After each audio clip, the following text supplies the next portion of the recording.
I think 36 होता है, 56 नहीं होता।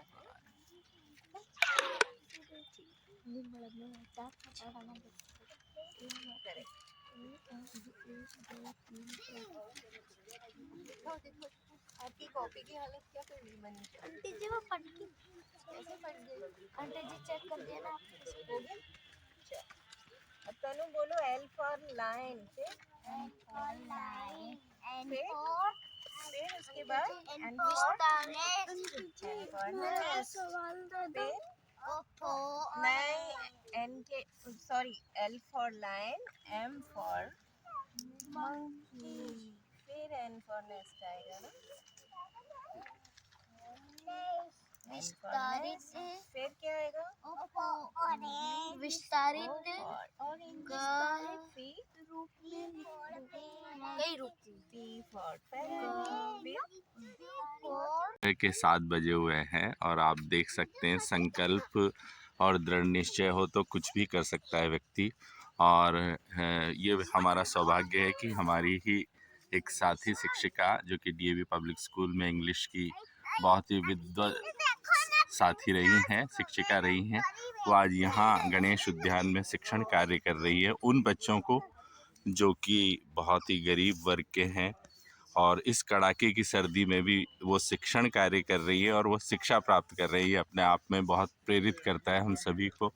तो प्रवीण चौधरी मैम, आपसे हम यही जानना चाहेंगे कि आपको ये प्रेरणा कैसे मिली या स्वतः प्रेरणा कैसे मिली, क्या कहना चाहेंगे आप? डीएवी स्कूल में मैंने 32 साल काम किया सर जी। वहाँ पढ़ाते पढ़ाते मुझे ये मेरा शौक जैसा हो गया छोटे बच्चों के साथ में रहना और उन्हें सिखाना। जी। फिर जब मैं रिटायर हुई 2021 दिसंबर में, उसके बाद मुझे लगा कि अभी क्योंकि ईश्वर की कृपा से स्वास्थ्य अच्छा था, सब कुछ ठीक था, फैमिली में सारी चीज़ें, तो इस टाइम को हम कैसे यूटिलाइज करें। तो फिर मेरा मन था कि ऐसे नीचे तबके के लोगों को, बच्चों को पढ़ाया जो जाए शिक्षा से वंचित है, जिनको ढंग से शिक्षा नहीं है और जाते भी हैं अगर स्कूल तो उनको उनकी फाउंडेशन इतनी अच्छी नहीं होती क्योंकि उनके पेरेंट्स उनको गाइड नहीं कर सकते। जी। तो फिर बस ये मन में था और ये बच्चे शायद ईश्वर की कृपा रही कि इनमें से एक बच्ची ये मनीषा जो खड़ी है सबसे पहले मेरे पास आई और मेरे पास आके बैठ गई। फिर मैंने उसको पूछा तुम पढ़ने जाती हो कि नहीं, हमारा आधार नहीं है, आधार कार्ड। तो फिर हम लोगों ने इनके आधार, मेरे हस्बैंड ने और मैंने बनवाए और फिर उसके बाद इनका स्कूल में एडमिशन कराया। ऐसे करते करते आज यहाँ तक आ गए हैं।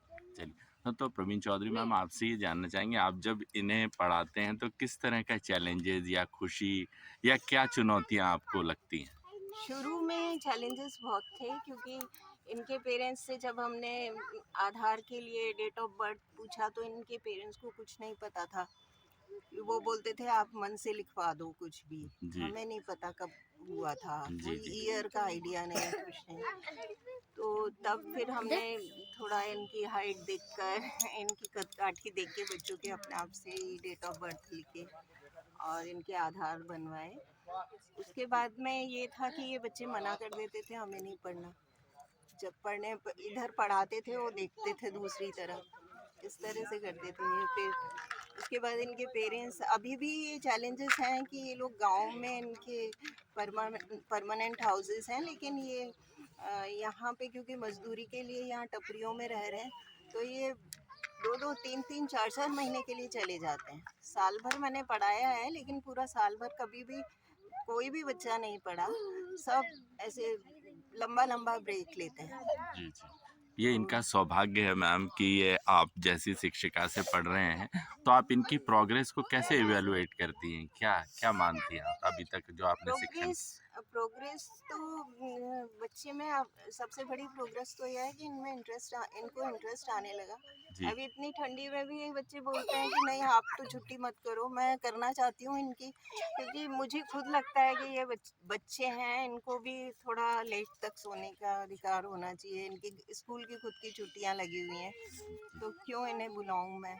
और जी, ये मना कर देते हैं, नहीं हमें तो बहुत मज़ा आता है, इस तरह बोलते हैं, तो फिर मैं भी खुद को नहीं रोक पाती, फिर मैं पढ़ाती हूँ। और यहाँ आके मेरे पूरे दिन का बेस्ट पार्ट यही होता है 9 बजे तक का। जी, जी। मुझे बहुत अच्छा लगता तो है, अब खुशी आप एक मिलती है। आदर्श शिक्षिका रही हैं और बहुत ही अपने परिवार के बारे में थोड़ा बताएँ? परिवार तो मेरे तीनों बच्चे अच्छे से वेल सेटल्ड हैं, तीनों जॉब में हैं और अपनी अपनी अच्छी लाइफ जी रहे हैं। ये जी, शायद सौभाग्य है हम लोगों का, इसीलिए हम अपना टाइम यहाँ, और वो लोग भी इस चीज़ से खुश होते हैं कि हम हेल्दी हैं, मैं और मेरे हस्बैंड, और ये काम। जी। आपसे ये जानना चाहेंगे कि आप एक शिक्षिका भी हैं, तो योग और प्राणायाम भी करती हैं, व्यायाम भी करती हैं। तो क्या संदेश देना चाहेंगी बच्चों को या एक आम लोग को कि अपने स्वास्थ्य का ध्यान कैसे रखें? स्वास्थ्य का ध्यान रखने के लिए तो सबसे बड़ी बात तो है रेगुलर होना। जी, जब तक हम रेगुलर नहीं होंगे किसी भी चीज़ में, उसका कंसिस्टेंसी बहुत ज़रूरी है। जी, स्वास्थ्य के लिए तो बोलूँगी कि बहुत ही ज़्यादा ज़रूरी है। एक अपना फूड चॉइस जो हम खाते हैं वो थोड़ा ध्यान रखना ज़रूरी है। तो फिर आप अपनी हेल्थ को परफेक्ट रख सकते हैं, 2 ही चीज़ों का ध्यान रखें। जी। ये जो आपकी बातचीत है सभी को प्रेरित करेगी। बहुत-बहुत धन्यवाद। Thank you thank so you ma'am. Much.